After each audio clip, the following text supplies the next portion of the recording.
Google ক্রোমে vidIQ extension বা software set up করার জন্য আপনি প্রথমে চলে যাবেন গুগল ক্রোমে চলে আসার পরে আপনি এইভাবে উপরে থ্রি ডট অপশন বলে একটা অপশন পাবেন, সেখানে ক্লিক করে সেটিংস অপশন পাবেন। এগুলোর উপরে ক্লিক করার পরে আপনি নিচে এই সেটিংস অপশন উপরে ক্লিক করার পরে এভাবে পেজ দেখাবেন। নিচে সেটিংসের নিচে এক্সটেনশন বলে একটা অপশন আছে, এই এক্সটেনশনের আইকনের উপরে আপনি ক্লিক করবেন। মূলত আমাদের এখান থেকে ক্রোম ওয়েব স্টোর অপশনটি খুঁজে নিতে হবে, তো সেটি এখানে দেখাচ্ছে না। এর জন্য আপনি এক্সটেনশনের পাশে থ্রি লাইন অপশনের উপরে ক্লিক করবেন। এটার উপরে ক্লিক করার পরে নিচে একেবারে ওপেন ক্রোম ওয়েব স্টোর বলে অপশন আছে, এর আইকনের উপরে ক্লিক করবেন। ক্রোম ওয়েব স্টোর উপরে ক্লিক করার পরে আমাদের এভাবে একটা পেজ দেখাচ্ছে। দেখেন এখানে প্রথমে দেয়া আছে সার্চ অপশন, আপনি এখানে লিখবেন vidIQ, এটা লিখে আপনি সার্চ দিবেন। vidIQ লিখে সার্চ দেওয়ার পরে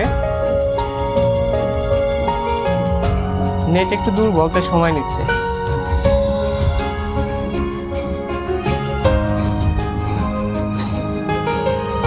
এই যে আমাদের vidIQ ভিশন ফর ইউটিউব দেখাচ্ছে, তো আপনি এই vidIQ ভিশন ফর ইউটিউবের উপরে ক্লিক করবেন।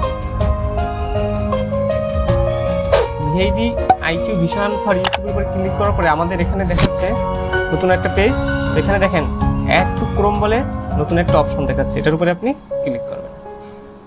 চেকিং হচ্ছে, এখানে লেখা হচ্ছে অ্যাড এক্সটেনশন, আপনি অ্যাডও করতে পারেন এবং চাইলে ক্যান্সেলও করতে পারেন। তো আমরা যেহেতু অ্যাড করব, তো এখানে অ্যাড এক্সটেনশনের উপরে ক্লিক করব। তো এই vidIQ সফটওয়্যারটি এখন আমাদের ডেস্কটপ পেজে ডাউনলোড হচ্ছে, ইতিমধ্যে ডাউনলোড হয়ে গেছে। এই যেটা আমাদের এখানে সেট আপ হয়ে গেছে। তো এখন আমাদের কি করতে হবে, আমাদের ইউটিউব চ্যানেলের সঙ্গে এটা অ্যাড করতে হবে। এর জন্য প্রথমে করতে হবে আমাদের একটা অ্যাকাউন্ট ক্রিয়েট করতে হবে। যদি আগে থেকে অ্যাকাউন্ট ক্রিয়েট করা থাকে সেক্ষেত্রে আপনি শুধু লগ ইন করবেন। যেহেতু আমাদের এখানে অ্যাকাউন্ট ক্রিয়েট করা নাই, তো একটা অ্যাকাউন্ট ক্রিয়েট করতে হবে। তো আমি একটা অ্যাকাউন্ট ক্রিয়েট করে দেখাচ্ছি।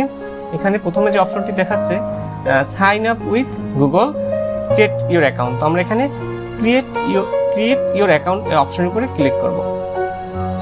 এখানে ইমেল এবং পাসওয়ার্ড দিতে বলছে, আপনি আপনার ইমেল দিবেন এবং নতুন একটি পাসওয়ার্ড দিবেন, যার মাধ্যমে যেগুলো দিয়ে পরবর্তীতে আপনি vidIQ-তে লগ ইন করবেন এবং সেখানে প্রবেশ করতে পারবেন সহজে। তো আমি আমার প্রয়োজনীয় ইনফরমেশন দিয়ে আমি একটি অ্যাকাউন্ট ক্রিয়েট করে নিচ্ছি।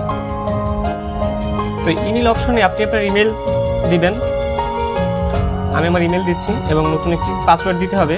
এই পাসওয়ার্ডটি সবসময় মনে রাখবেন, এটি পরবর্তীতে আপনার দরকার হবে।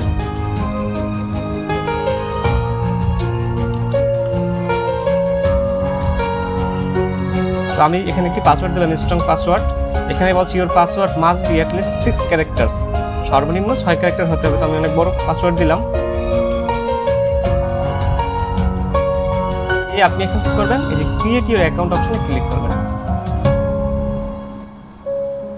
এখানে আপনার একটি অ্যাকাউন্ট তৈরি হয়ে গেছে। তো লেখা হচ্ছে এখানে দেখুন সাকসেস, আমাদের vidIQ এক্সটেনশন সেটা হয়েছে কিনা সেটা আমরা চেক করব।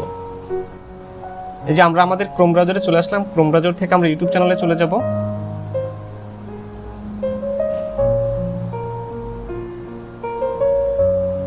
এই যে আমরা আমাদের ইউটিউবে চলে আসলাম।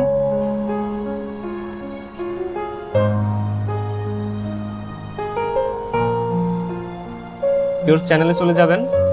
দেখুন এই যে আমাদের vidIQ এক্সটেনশন, এখানে বিভিন্ন লোগো দেখাচ্ছে, মানে আপনার এখানে এই চ্যানেলের সঙ্গে vidIQ সেট আপ হয়ে গেছে। তো আপনি এখান থেকে ক্লিক করে পরবর্তীতে প্রয়োজনীয় কার্যক্রম, এসইওর প্রয়োজনীয় কার্যক্রম সম্পন্ন করতে পারবেন, বিভিন্ন কিওয়ার্ড সেট আপ করতে পারবেন। এটার জন্য আপনার চ্যানেল দ্রুত র্যাঙ্ক করবে। তো বন্ধু, ভিডিওটি দেখার জন্য আপনাকে অসংখ্য ধন্যবাদ। ভিডিওটি দেখে যদি আপনি উপকৃত হয়ে থাকেন অবশ্যই একটি লাইক দেবেন এবং আমাদের চ্যানেলটি সাবস্ক্রাইব করবেন। ধন্যবাদ পাশে থাকার জন্য।